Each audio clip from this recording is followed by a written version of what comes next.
옛날 사람들은 시간을 알리기 위해서 종을 쳤습니다.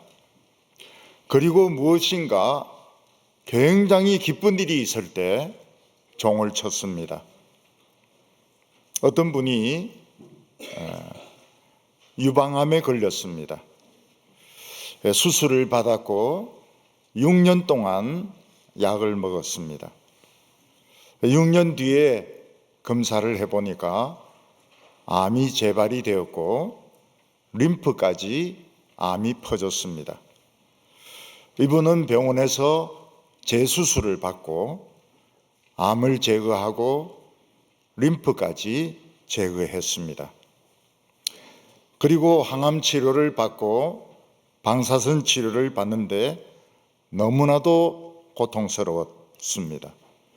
머리는 다 빠지고 주사를 맞으면 토하고 그리고 너무너무 근육이나 뼈가 아파가지고 자리에서 일어나지도 못했습니다. 항암 치료를 받고 난 뒤에는 방사선 치료를 받는데 그것도 쉬운 것이 아니었습니다. 방사선 치료를 받으면서 또 주사를 맞는데 마치 코로나에 걸린 것처럼 온몸이 아팠습니다. 그리고 주사를 다 맞았습니다. 병실에서 나오는데 병실 밖에 조그만 종이 달려 있었습니다. 간호사가 환자에게 그 종을 치라고 했습니다. 굉장히 기쁜 마음으로 종을 3번 쳤습니다. 이 종을 치는 의미는 이제 치료가 다 끝났다는 것입니다. 이제 더 이상 암은 두려워할 필요가 없다는 것입니다. 암과의 싸움에서 이기고 이제는 몸이 회복이 되기만 한다 하면 된다, 그런 뜻으로 아주 기쁜 마음으로 그 벽에 붙은 종을 치고 돌아왔습니다. 제가 어릴 때 교회에 종이 있었습니다. 그때 사람들은 시계가 귀해가지고 언제 교회에 와야 될지 몰랐습니다. 그래서 종을 첫 번째로 치면은 교회 올 준비를 하고, 그리고 두 번째로 종 치면 예배가 시작되니까 빨리 와가지고 예배를 드렸습니다. 저는 그 종치는 집사님에게 도와드리겠다 부탁을 해가지고 종을 여러 번 쳤습니다. 굉장히 기분이 좋습니다. 종 치면은 기분이 얼마나 좋은지 모릅니다. 우리나라에 종을 치는 집사님인데 동화를 쓰는 작가가 있었습니다. 이분은 남들이 보기에는 정말 거지 같고 병자였습니다. 그는 몸에 병이 있어가지고 오줌 주머니를 20년 동안 차고 다녔습니다. 어렸을 때 제대로 먹지 못해서 폐결핵과 늑막염을 앓았습니다. 그분은 안동의 어느 교회에 종치기로 자원을 했습니다. 그는 교회에 종을 치고 남는 시간 동안에 어린이들의 동화를 썼습니다.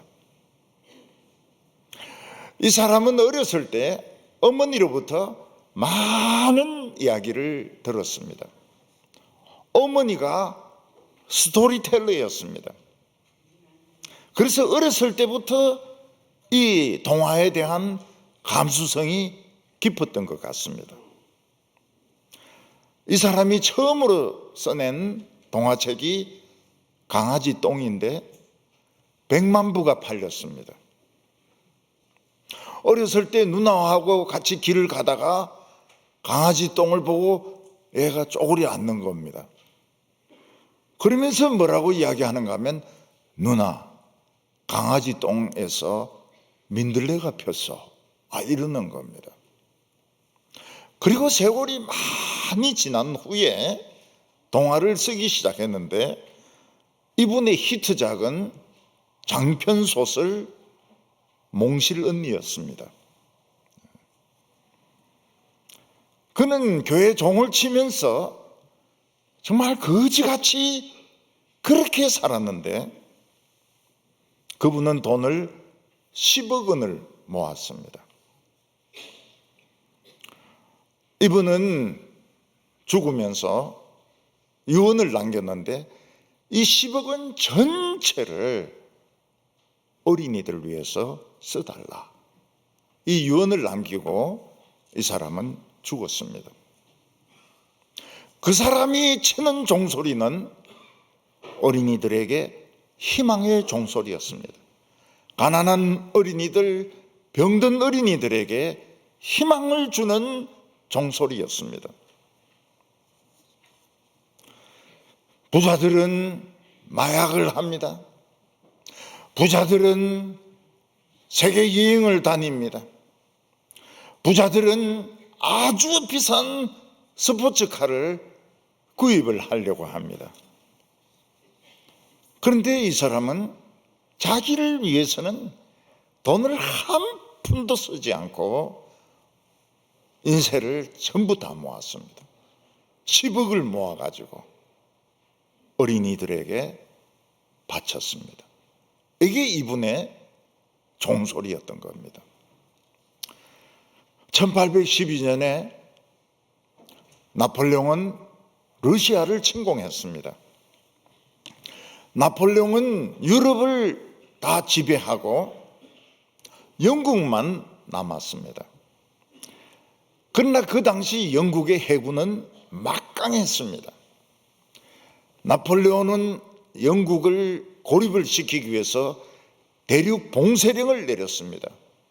대륙에 있는 나라들은 영국과 일체 무역을 해서는 안 된다 하는 금지령이었습니다.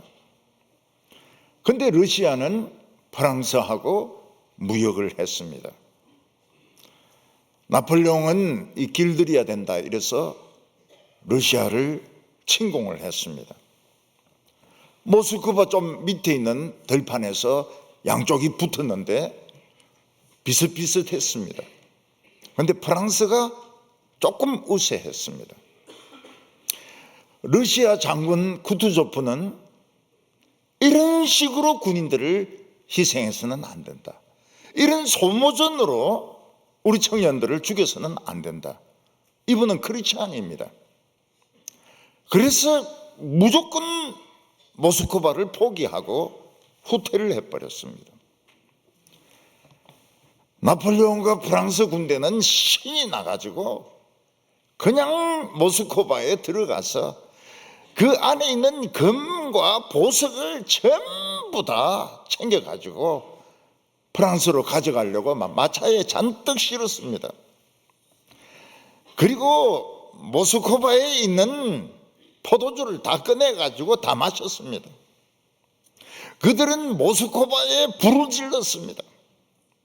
러시아 군대는 가까운 곳에서 그 모스크바가 타는 모습을 전부 다 지켜보았습니다.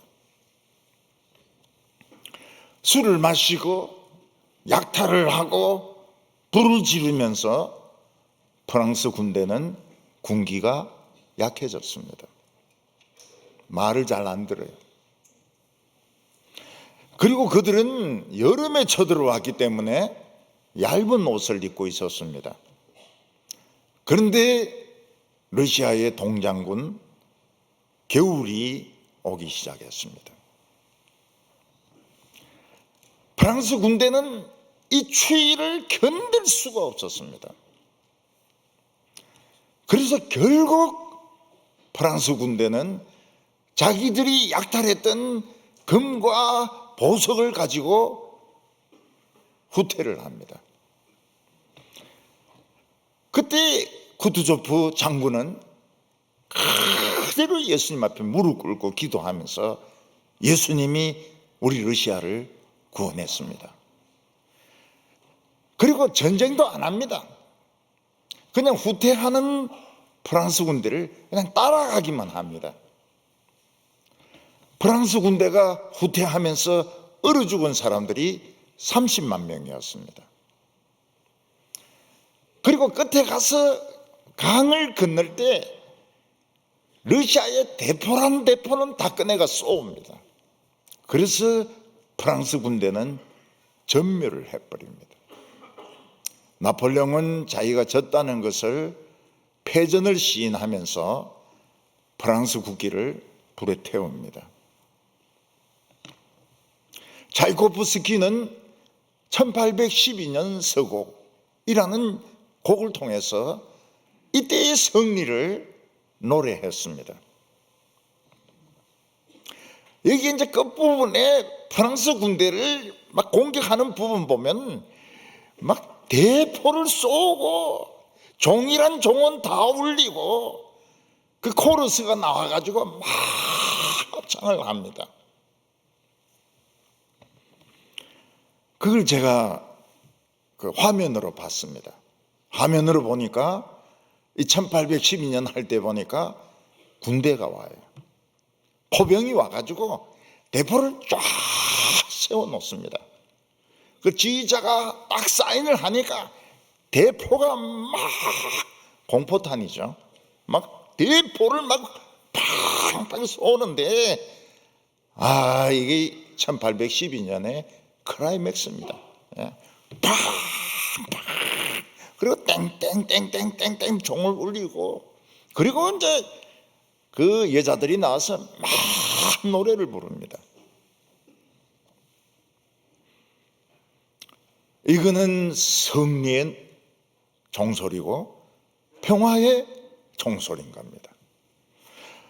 우리가 알아야 될 것은 평화의 종은 그냥 울리는 법이 없습니다. 승리를 해야 평화의 종을 울릴 수 있지, 승리도 못했는데 평화종을 울려봐야 소용이 없습니다. 프랑스 군대 30만 명이 얼어 죽고 강 건너다가 대포로 그냥 작살을 내버리고 나폴레옹이 졌다는 것을 시인해서 프랑스 국기를 불에 태우고 그때 막 종을 울리면서 대포를 꽉꽉 쏘면서 이 승리의 종소리, 평화의 종소리를 울리는 것입니다. 우리나라는 일본의 식민지가 되어서 36년 동안 지배를 받았습니다. 나라가 없었습니다. 쌀은 일본에 다 가져갑니다. 군산이 우리나라 전라도에서 나오는 쌀을 다 가져가는 데입니다. 일본이 우리나라 사람들에게 기름이 없으니까 송진을 구해오느라, 그러니까 청송 그 골짜기 문경세제 거기 나무들 보면은 칼로 막 옆으로 사선을 그어놨습니다. 거기서 이제 송진을 구해가지고 그걸 일본에 갖다 바치는 그 흉터가 지금도 남아 있습니다. 남자들은 그 노동꾼으로 끌려갑니다. 저 태평양까지 갑니다. 못 들어온 사람도 많습니다. 그래서 태평양 사람들 중에서 성이 김씨고 박씨고 이런 사람들이 있습니다. 그 손자들이죠. 손자들. 일본의 군함도에 끌려가 가지고 그 땅속에 들어가서 석탄을 캐냅니다. 죽도록 두들겨 맞으면서. 학도병은 전쟁터에 가가지고 만주나 중국에 가가 얼마나 두들겨 맞는지 모릅니다. 여자들은 위안부로 가서 인생을 다 망칩니다. 옛날에는 우리나라에 풍산개가 굉장히 많았거든요. 풍산개, 진돗개, 우리 한국의 쌍벽을 이루는 개 아닙니까? 풍산개가 없어요. 풍산개를 전부 다 죽여가지고 껍질 벗겨가지고 일본 장교들 개털 외투를 만든 겁니다. 장교들 따뜻하죠. 풍산개가 없어요. 풍산개를 다 잡아버리는 바람에.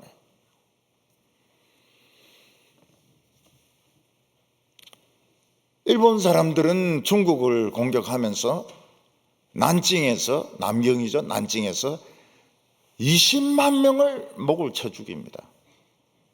그게 인간이 할 일입니까? 20만 명을 쳐 죽이고 여자란 여자는 전부 강간하고 죽입니다.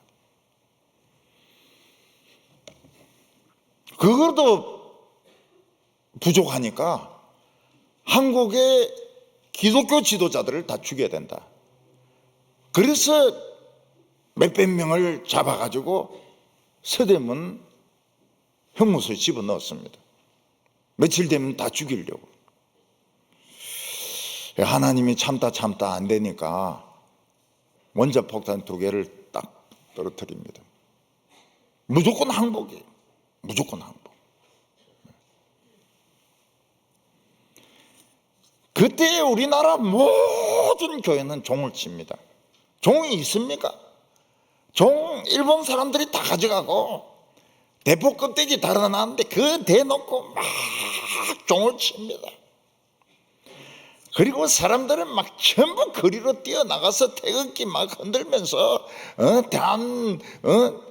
대한독립 만세 하면서 소리를 지릅니다. 우리 힘으로 일본을 물리칠 수 있었는가? 절대로 불가능합니다.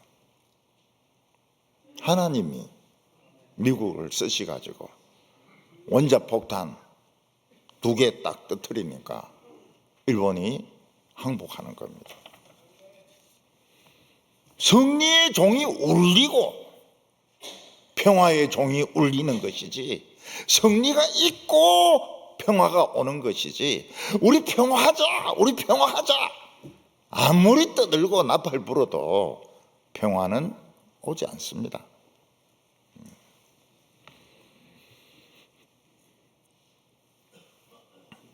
평화의 종은 자기가 울리고 싶다고 해서 울리는 게 아닙니다. 승리의 종이 울리고 평화의 종이 같이 울리는 겁니다. 하나님께서 악한 세력을 쳐부수고 승리를 주셨을 때 우리는 평화를 누립니다. 오늘 첫 번째로는 평화의 왕이 계신다는 겁니다. 구약 이스라엘 백성들은 아수르라든지 바벨론 같은 강대국의 공격을 받아서 많은 사람들이 죽고 포로로 붙들려 가고 아주 비참하게 살았습니다. 그때 하나님께서는 온 세상에 평화를 주는 평화의 왕이 있다고 말씀하셨습니다. 이사야 9장 6절을 보면 이는 한 아기가 우리에게 낳고 한 아들을 우리에게 주신 바 되었는데 그의 어깨에는 정사를 메었고 그의 이름은 기묘자라 모사라 전능하신 하나님이라 영존하시는 아버지라 평강의 왕이라 하실 것임이니라. 이 다 설명 못합니다. 다 설명하려면 엄청난 내용이 됩니다. 근데 중요한 것은 끝에 평강의 왕이 있다는 겁니다. 프린스 오브 피스, 평화의 왕자가 계신 겁니다. 그 평화의 왕자를 아기로 보내겠다고 하나님은 선지자에게 약속하셨습니다. 유다 백성들은 바벨론이 포로하고 바벨론이 하나님을 안 믿고 바벨론과 싸우다가 바벨론이 3년을 예루살렘을 포위를 합니다. 그래서 싸우던 사람들은 다 죽고 항복한 사람들은 바벨론으로 노예로 끌려가 가지고 70년 동안 종살이를 합니다. 이 세상의 왕이나 대통령 중에서 전쟁을 좋아하는 사람이 있습니다. 그 전쟁을 좋아하는 사람들은 다 탐욕이 있는 사람들입니다. 히틀러라든지 푸틴이라든지 뭐 이런 사람들은 탐욕이 있는 사람들입니다.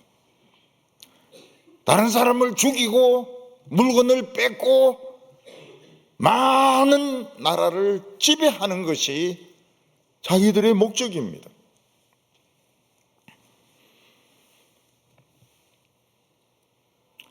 근데 왕들 중에서 전쟁을 싫어하는 사람들이 있습니다. 대통령 중에서 전쟁을 싫어하는 사람들이 있습니다. 이런 사람들은 다 약한 나라들입니다. 싸움에 못 이기는 나라, 이런 나라 사람들은 전쟁을 싫어합니다. 전쟁을 좋아하는 사람들, 이런 사람들은 사람이 아무리 죽어도 눈 깜짝 안 합니다. 10만 명, 100만 명, 1000만 명이 죽어도 눈 하나 깜짝 안 합니다. 자기만 살아있으면 돼요. 자기 권력만 유지하면 됩니다. 그게 마귀입니다. 마귀는 사람 아무리 많이 죽어도 눈 깜짝 안 해요. 지만 살아있으면 됩니다. 마귀 지만 살아있으면 됩니다. 이사야 선지는 프린스 오브 피스, 평화의 왕자가 오시면 어떤 일이 일어나게 되는가? 사자가 어린 양과 함께 뛰노는 겁니다. 장난을 쳐요. 사자가 어린 양을 잡아먹지 않고 같이 막 놉니다. 그리고 어린 아이가 독사굴에 실수로 손을 넣어도 독사가 물지 않는다고 했습니다. 이것이 평화의 왕이 온 그 특징입니다. 평화의 왕이 오시면은 사자와 어린 양이 같이 놉니다. 어린 아이들이 독사굴에 손을 넣어도 물리지를 않습니다. 사자가 어린 양하고 같이 놀려면 어떻게 됩니까? 사자 마음이 어린 양이 돼야 됩니다. 사자로서는 놀 수가 없어요. 사자가 어린 양이 돼야죠. 그래야 같이 놀죠. 독사가 어린아이의 손가락을 물지 않으려면 어떻게 됩니까? 독이 없어져야 됩니다. 이빨에서 독이 없어져야 됩니다. 그러나 시편에 보면 뭐라고 말씀하고 있는가 하면 어찌하여 열방이 분노하며 민족들이 허사를 경영하는고. 이 세상 사람들 뭐 좀 권력이 있고 좀 힘이 있다고 하면 욕심에 꽉 차 있습니다. 다른 사람들 희생하는 것은 눈 깜짝하지 않습니다. 자기만 잘 살면 되는 거예요. 이게 뭡니까? 평화의 왕을 대적하는 것입니다.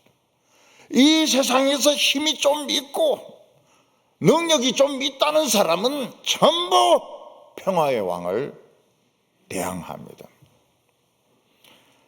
그래서 이 세상에서는 전쟁이 끝이지 않습니다. 독사는 계속 애들을 물고 사자는 양들을 다 잡아먹습니다. 그런데 놀라운 것이 뭔가 하면 이 평화의 왕이 어린아이로 오시는데 이분이 잘하시면 쇠뭉둥이를 하나 가집니다. 그 쇠뭉둥이를 가지고 왕이나 대통령이나 탐욕스러운 사람을 한 대씩 갈기는데 항아리가 깨지듯이 퍽퍽 깨져버립니다. 그리고 사자에게 주사를 놔서 어린 양이 되게 합니다. 너 누구냐? 저 옛날에는 사자 같았는데요. 지금 양입니다. 양이 왜 이래 크냐? 이거 모르겠습니다. 독사인데 너 왜 손 안 무냐? 독이 없습니다. 독이 없고 이빨도 없습니다. 아무것도 없습니다. 이런 평화의 왕이 아기로 온다는 겁니다. 아기로 오고, 이분이 오셨을 때는 사자가 어린 양하고 같이 놀고 독사가 어린애를 물지 않는다고 말했습니다. 오늘 두 번째는 드디어 평화의 왕이 아기로 오셨습니다. 성탄절이 무엇입니까? 바로 이 평화의 왕, 프린스 오브 피스, 이 세상의 악한 자를 부수고 이 세상의 마귀를 부수고 독사의 독을 없애는 이 평화의 왕이 아기로 온 겁니다. 아기가 무슨 힘이 있습니까? 아무리 평화의 왕이라지만 아기가 무슨 힘이 있습니까? 힘이 없어요. 그렇지만 이분은 피를 가지고 있습니다. 인간이기 때문에 피를 가지고 있어요. 이게 이 평화의 왕의 놀라운 점입니다. 이분은 피를 가지고 오셨습니다. 그리고 이분은 생명을 가지고 있습니다. 혼자 사는 생명이 아닙니다. 남을 살려주는 생명을 가지고 아기로 태어난 겁니다. 겉으로 보면 딴 아기와 아무 차이가 없습니다. 구별을 못해요. 구별을 못합니다. 천사가 안 나타나고 별이 안 나타났으면 이 아기가 평화의 왕인지 아닌지 아무도 구별을 못합니다. 똑같아요. 그런데 이 평화의 왕은 사람이기 때문에 피를 가지고 있습니다. 천사는 피가 없어요. 마귀도 피가 없습니다. 이 아기는 피를 가지고 있어요. 이 아기는 생명이 있습니다. 남을 살리는 생명을 가지고 있는 것입니다. 사자나 표범도 새끼일 때는 착합니다. 같이 막 놀고 이렇게 합니다. 자기들끼리 막 놀고 사람이 막 안아도 물지 않습니다. 사자하고 표범 새끼도 아기 때는 물지 않습니다. 근데 좀 크면 어떻습니까? 야성이 나와요.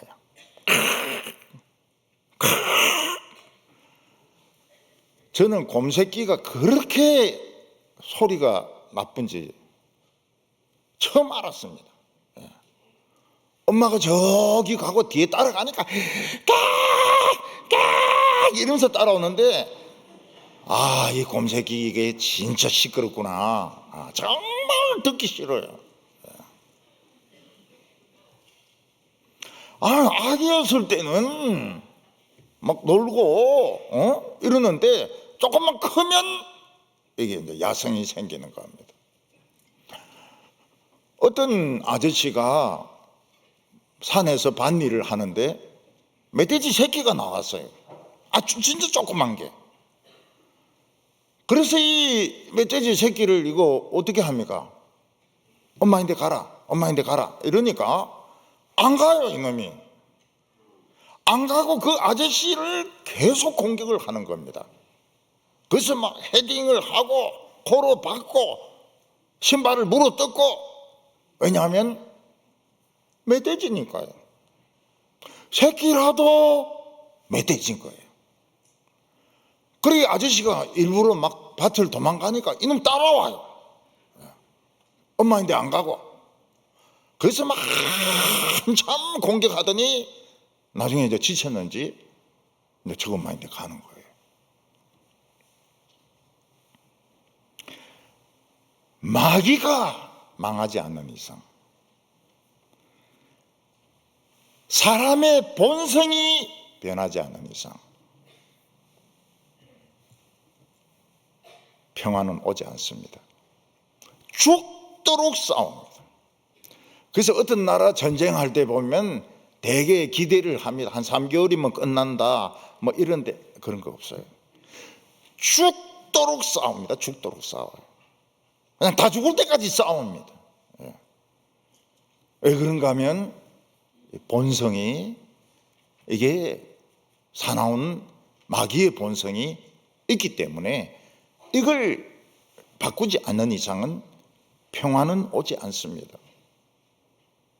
예수님은 평화의 왕인데 아기로 오셨어요. 물론 피가 있습니다. 물론 생명이 있습니다. 근데 그가 어떻게 이 세상에 평화를 줄 수 있을까요? 반지의 제왕이라는 영화를 잘 알고 계시죠? 이 반지의 제왕은 어떤 특별한 반지가 있는데 그걸 끼면은 욕심이 생기는 겁니다. 전 세계를 지배하려는 욕심이 생기고 또 능력도 생기는 겁니다. 거기 보면 한 족속이 나오는데 호빗 족속이라고, 도프는 아니고, 도프는 이제 난쟁이거든요. 하프 도프입니다. 반 난쟁이입니다. 그러니까 사람하고 난장이하고 한 중간쯤 되는 이런 호빗 쪽이 있어요. 그 호빗 쪽에 그 청년 하나가 이 반지를 습득을 합니다. 그래가지고 이걸 용광로에 넣어가지고 파괴를 시키려고 같이 가요. 용사들하고 친구하고 가는데 그들을 이끌어주는 노인이 있습니다. 간달프라고 노인이 있습니다. 그 이제 이 육상에는 워낙 맹수들이 많으니까 지하로 이제 통과를 하는데 그 지하에 그 다리가 있어요. 그걸 이제 빨리 건너게 하고 그 할아버지가 지키고 있는데 무슨 불로 된 불덩어리 괴물이 막 추격을 하는 겁니다. 그래서 그 간달프 할아버지가 막대기를 들고 막 뭐라고 해요. 주기도문을 외웠는지 모르겠지만은, 주기도문을 외웠는지 사도신경을 외웠는지 모르겠지만은 뭐라 하면서 하니까 그 돌로 된 다리가 무너지면서 그 괴물이 무지갱으로 떨어집니다. 그래서 이 간달프가 이제 이긴 줄 알고 딱 돌아서는데 이 괴물이 불로 된 채찍을 딱 던져가지고 이 간달프의 다리를 걸어가 땡기는 거예요. 그래서 둘이가 무지갱으로 떨어집니다. 근데 이 간달프가 떨어지면서 칼을 꺼내가지고 그 불로 된 괴물을 막 치면서 떨어지는 겁니다. 그리고는 이제 어찌된지 모르죠. 아마 괴물도 죽고 그 할아버지도 죽은 거 아닌가, 그렇게 생각이 됩니다. 예수님께서도 이 세상에 아기로 와가지고 얌전하게 계시다가 나중에 마귀하고 싸움이 붙습니다. 그 싸움에서 예수님이 지는 것 같아요. 예수님은 채찍으로 무지무지하게 두들겨 맞고 십자가에 못 박혀가지고 피가 다 빠질 때까지, 힘이 다 없어질 때까지 고통을 받고 그리고 죽습니다. 죽는 거로 끝난 게 아니에요. 예수님의 영혼은 지옥으로 끌려갑니다. 지옥으로 끌려가요. 우리 사도신경은 지옥으로 끌려가사 이게 없습니다. 근데 영어로 된 사도신경은 go to hell, 지옥으로 끌려가셨다, 그게 나와요. 예수님은 그 지옥에서 3일 동안 탈탈 털립니다. 먼지 하나 나오는가 싶어가지고. 먼지 없는 사람이 어디 있습니까? 그냥 손톱만한 죄가 있는가 싶어가지고 마귀하고 귀신들하고 악령들하고 막 새까맣게 달라붙어가지고 예수님의 죄를 조사를 다 하는 겁니다. 3일 동안에.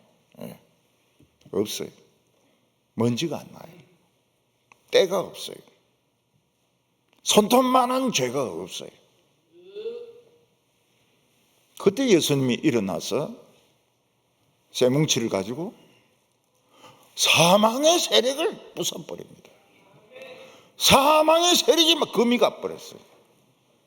죄의 세력을 그냥 부숴가지고 박살을 내버렸습니다. 마귀의 머리를 때려가지고 반이 날아가 버렸어요. 그래서 마귀는 머리가 반밖에 없습니다. 이쪽으로는 머리가 굉장히 좋은데 이쪽으로는 희미해요. 왜? 그래서 마귀하고 싸울 때는 그 팀이 한쪽을 가지고 싸워야 이기는 것이지, 요거는 굉장히 똑똑하다고요. 요거는 안 맞았어요. 맞아는 그쪽을 가지고 싸워야 이길 수가 있습니다. 예수님은 티끌이 없어요. 죄가 손톱만큼도 없어요. 거기서 마귀하고 사망하고 죄를 그냥 작살을 내버린 겁니다.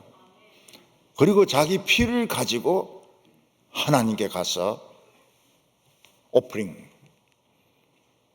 의의 제사를 드리는 겁니다. 그때 하나님이 합격, 이 제사는 합격. 예수님께서 살아서 무덤을 나오셨어요. 예수님은 승리하셨습니다. 그리고 너희에게 평화가 있을지어다, 너희에게 평안이 있을지어다. 평화의 종소리, 승리하시고 평화의 종을 울리게 하셨던 겁니다. 오늘 마지막으로 예수님은 아기로 오셨다는 것입니다. 성탄절은 이 평화의 왕이 아기로 태어나신 것을 우리가 축하하고 기념하고 기뻐하는 날입니다. 하나님의 아들은 어떤 분입니까? 태양계를 만드시고 은하계를 만드시고 우주를 만드신 분이시고 지구를 만드시고 우리 인간들을 만드신 분입니다. 예수님이 얼마나 크신가 하면 어마어마하게 크신 분입니다. 아버지하고 똑같아요. 불입니다. 불덩어리가 2개예요. 근데 하나는 아버지 안에 들어가 있습니다. 그래서 몰란 거예요, 사람들이. 근데 아들에게는 희한한 능력이 있습니다. 그게 뭡니까? 자신의 불을 약하게 만들고 자기 자신을 작게 만드는 능력이 있었던 겁니다. 그래서 이 평화의 왕은 자기를 작게 만드셨습니다. 우주보다 작게 만드시고 태양계보다 작게 만드시고 지구보다 작게 만드시고 사람보다 작게 만드시고 나중에는 점같이 되셨어요. 그래서 여자의 몸 안에서 임신이 되는 겁니다. 하나님의 아들이, 우주를 만드신 창조자가 태아가 되는 겁니다. 점처럼 작아졌습니다. 그는 아기로 태어나셨습니다. 모든 아기의 친구가 되셨습니다. 모든 아기는 예수님의 친구입니다. 하나님의 아들은 뭘 가지고 태어났습니까? 아기로 태어난 이유가 뭡니까? 피가 생기도록 하기 위해서, 그리고 생명을 주시려고, 피와 생명을 주시려고 아기로 태어나셨습니다. 예수님이 십자가에 못 박히시고 죽으시고 살아나신 후에는 어떻게 됩니까? 그 피가 백신을 가지게 됩니다. 그 피는 백신입니다. 그래서 예수님의 피로 주사 맞는 사람들은 전부 안 죽습니다. 전부 죄를 이깁니다. 전부 마귀를 이깁니다. 왜냐하면 그 피가, 예수의 피가 백신을 가지고 있는, 가면 죽었다가 살아나시니까. 예수님도 안 죽었으면 백신이 없어요. 죽었다가 살아나시니까 백신이 있는 겁니다. 그리고 예수님은 죽었다가 살아나시면서 누구든지 원하는 자에게 영생을 주십니다. 영원한 생명을 주십니다. 그래서 예수 믿는 사람의 죽음과 안 믿는 사람의 죽음은 하늘과 땅 차이입니다. 예수 믿는 사람의 죽음은 환상적이에요. 판타스틱합니다. 아주 그 하나님 나라와 우주를 여행하는 그 출발점입니다. 그러나 안 믿는 사람들은 저 영원한 저주받은 지옥에 떨어지는 죽음입니다. 예수 믿는 사람과 안 믿는 사람은 피 때문에 틀린 거예요. 백신이 있느냐 없느냐, 거기에서 근본적인 차이가 나는 겁니다. 예수님은 우리를 수술하셨습니다. 우리 심장을 예수님의 심장으로 달아주셨습니다. 우리 심장은 예수님 심장이에요. 우리 허파는 예수님의 허파입니다. 우리 피는 B형, 뭐 A형, AB형 이러는데 아닙니다. J형입니다. 지저스, 예수 할 때 그 예수 피가 우리 속에 돌고 있다고요. 간띠가 부었다 이러는데 안 붓습니다. 우리 간은 예수님 간, 네, 예수님의 뇌입니다. 성탄은 구원의 시작입니다. 우리 어떤 강이 흐를 때 그 강의 근원지를 찾아가 보면 조그마한 옹달샘입니다. 참 신기하죠. 참 신기해요. 이 낙동강의 근원지를 가보면 그 태백에 있습니다. 태백의 황지라고, 동네 가운데 있는 연못에서 물이 막 올라와요. 그리고 한강의 근원지를 보면 그것도 태백입니다. 좀 떨어진데 산에서 막 물이 내려와요. 뭐 용머리인가 뭔가 이래가지고 거기서 시작이 됩니다. 하나님의 어마어마한 축복은 어디서부터 시작되는가? 성탄절에서부터 시작됩니다. 성탄절이 우리 신앙의 기초입니다. 이 기초가 없는 사람은 발전이 없어요. 음악도 이 기초가 안 돼 있는 사람은 아무리 해도 늘질 않습니다. 공부도 기초가 안 돼 있는 사람은, 미분적분이 안 되는 사람은 이 수학이 늘지가 않아요. 미분적분이 기본인데, 운동도 기초가 안 돼 있으면은 그 운동이 늘지가 않아요. 하체 아닙니까? 하체. 뛰는 걸 해야 됩니다. 그래서 사관학교 들어가면 생도들이 그냥 죽으나 사나 뛰는 거예요. 죽으나 사나 뛰는 거예요.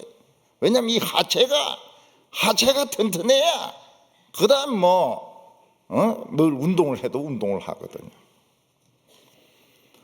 성탄절은 우리의 기초입니다. 성탄절의 가치를 모르는 사람은 신앙이 안 자라요. 없든지 안 자랍니다. 성탄절에 교회 안 오고 신세계에 갔다, 그 신앙 없어요. 잘하지 않아요. 오늘 그 신세계 갔다 온 식구들 있으면 이야기하세요. 네, 안 잘한다. 니는 황지 가봤냐? 태백에? 우리의 심장은 예수님의 심장. 우리의 뇌는 예수님의 뇌. 화낼 필요가 없어요. 화낼 필요가 없습니다. 복수할 필요가 없습니다. 이 아까운 인생을 살면서 화내고 싸우고 복수하고 원한지고 이러면서 이 한 번 사는 인생을 보내려고 그럽니까? 아유, 바보죠.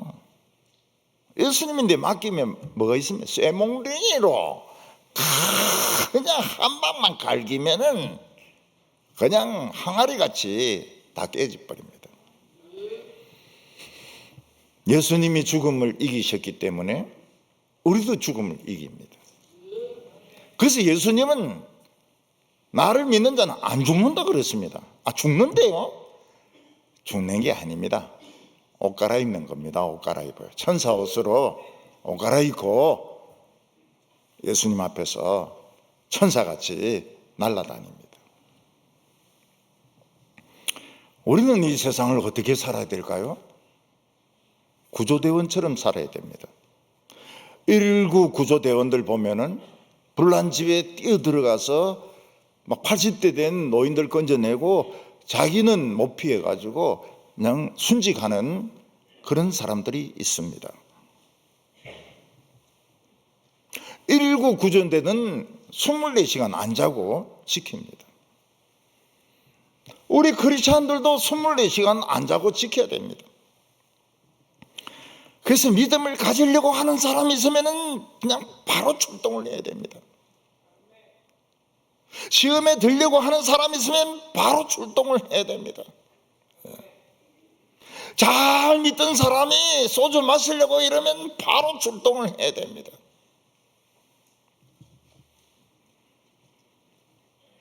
어떤 사람이 자살하려고 하면 바로 출동해야 됩니다. 이걸 알아야 돼요. 저 사람이 자살할 사람인지 아닌지 알아야 됩니다. 생전 안 웃던 사람이 막 웃고, 자꾸 웃고, 돈 갚을 사람이 아닌데 돈을 막 갚고, 요거는 자살하려고 그런 거예요. 출동해야 돼, 출동. 출동해가지고, 물어봐야 돼. 님 돈 안 갚더니 왜 갚느냐고.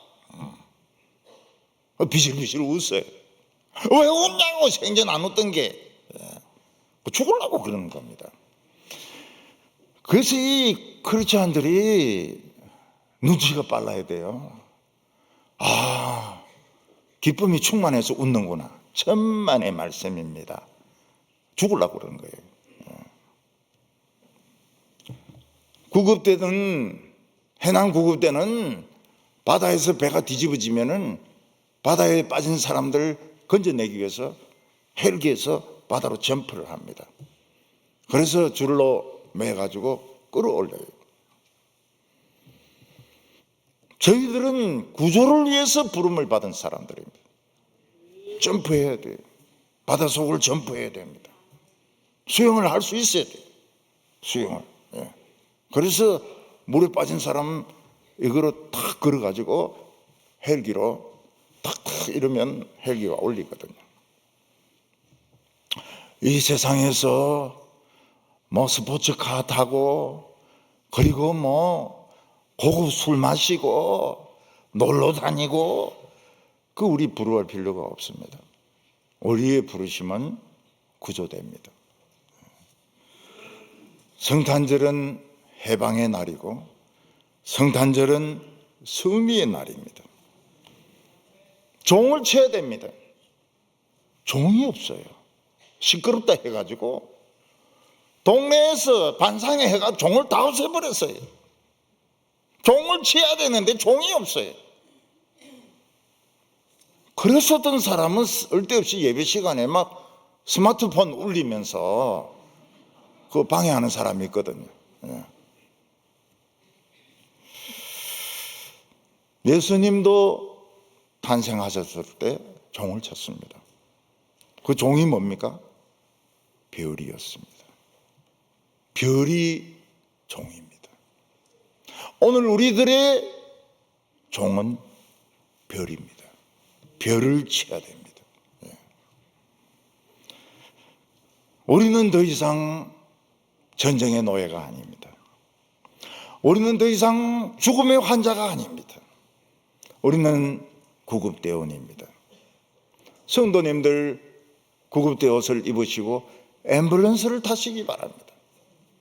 자가용 앰뷸런스를 타시기 바랍니다. 벤츠 앰뷸런스, BMW 앰뷸런스, 앰뷸런스 타세요. 그리고 별을 치시기 바랍니다. 예수님이 태어났을 때 별이 소리를 냈던 거죠. 별을 쳐서 우리의 승리, 우리의 평화를 나타내는 우리 성도들 다 되시기를 바랍니다. 기도드리겠습니다. 아기 예수님, 우리의 경배를 받으소서. 온 우주를 만드신 분이 우리에게 피를 주시기 위해서 아기로 오셨습니다. 모든 아기의 친구가 되어주심을 감사합니다. 지옥에서 사망의 권세와 마귀를 칼로 쳐서 몽둥이로 쳐서 그들을 이기심을 감사합니다. 오늘 저희들이 새 인생의 출발점이 되게 하여 주시옵소서. 2023년 성탄절부터 우리가 얼마나 살지 모르겠지만은 새 인생을 시작하게 하여 주시옵소서. 예수님의 이름으로 기도하옵나이다. 아멘.